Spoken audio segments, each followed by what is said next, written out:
ఇదిగో అబ్బాయి, ఓసారి సరదాగా అక్కడికి వెళ్ళొచ్చేద్దామా? చూడు అసలు అది ఎంత బాగుందో, నిజంగా ఎంత బాగుందో తెలుసా? ఎక్కడికి వెళ్దాం అంటున్నావు అమ్మాయి? ఓసారి చూపిస్తే నేను ఏర్పాట్లు చేసేస్తా. అక్కడికే అబ్బాయి, చూడు ఎంత బాగుందో, మంచుతో నిండిపోయిన ప్లేస్ అంతా. ఇట్టా చూడమ్మాయి, కొంపదీసి నన్ను పైలోకాలకి పంపించేద్దామని ప్లాన్ వేసావా? అదేంటబ్బాయి అంత మాట అనేసావు? చూడు ఇక్కడ ఇంతమంది ఉంటే ఎవరినైనా పిలిచానా? దాన్ని బట్టి నువ్వు అర్థం చేసుకోవాలి కదా. అట్ట కాదమ్మా, కొన్ని దూరం నుంచి చూడడానికే బాగుంటాయి, దగ్గరికి వెళ్తే మటాషే. అసలు ఏమంటావు? నాతో పాటు ఇప్పుడు రానంటావు అంతే కదా? సర్లే, ఇదిగో బాబు, మా ఓడికి ఛాన్స్ ఇచ్చినా కూడా రానంటున్నాడు కాబట్టి నేను వస్తున్నా, కూసం తాగు.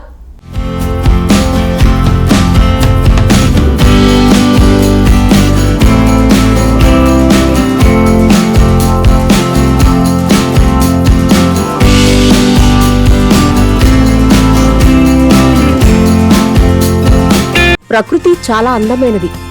ఎన్ని చూసినా ఇంకా ఎన్నో అద్భుతాలు ఉండనే ఉంటాయి. ప్రపంచంలో చాలా అందంగా కనిపించే ప్రదేశాలు చాలానే ఉన్నాయి. వాటిని చూస్తేనే మనం వేరే ప్రపంచంలోకి వెళ్ళిపోతాం. ముఖ్యంగా శీతాకాలంలో ఉష్ణోగ్రతలు చాలా దారుణంగా పడిపోతాయి. మంచుతో నిండిన ప్రాంతాల అందం చూడాలంటే 2 కళ్ళు చాలవు. ఈ ప్రదేశాలలో జనం జీవించడం కష్టమైనా అవి చూడ్డానికి మాత్రం అద్భుతంగా ఉంటాయి. ముఖ్యంగా అంటార్కిటికా అలాంటి శీతల ప్రదేశమే. ఇక్కడ ఉష్ణోగ్రతలు -50 డిగ్రీలకు పడిపోతాయి. ఆ దృశ్యం నిజంగా వావ్ అనిపిస్తుంది. కానీ అక్కడ నివసించడం కష్టమే. అలాంటిదే ఓ వీడియో వైరల్ అవుతుంది. ఉష్ణోగ్రత -62 డిగ్రీల సెల్సియస్ కు పడిపోయినప్పుడు అంటార్కిటికా ఎలా ఉంటుందనేది ఈ వీడియో చూపిస్తుంది. ఒక వ్యక్తి తలుపు తెరిచిన క్షణం బయట ఉన్న ప్రతిదీ మంచుతో నిండిపోయి కనిపిస్తుంది. సన్నని సూర్యకాంతి దాని అందాన్ని మరింత పెంచుతుంది. ఈ వీడియో ఎప్పుడు తీశారో తెలియదు, కానీ అక్కడి వాతావరణం చాలా చల్లగా ఉందనే విషయం మాత్రం అర్థమవుతుంది.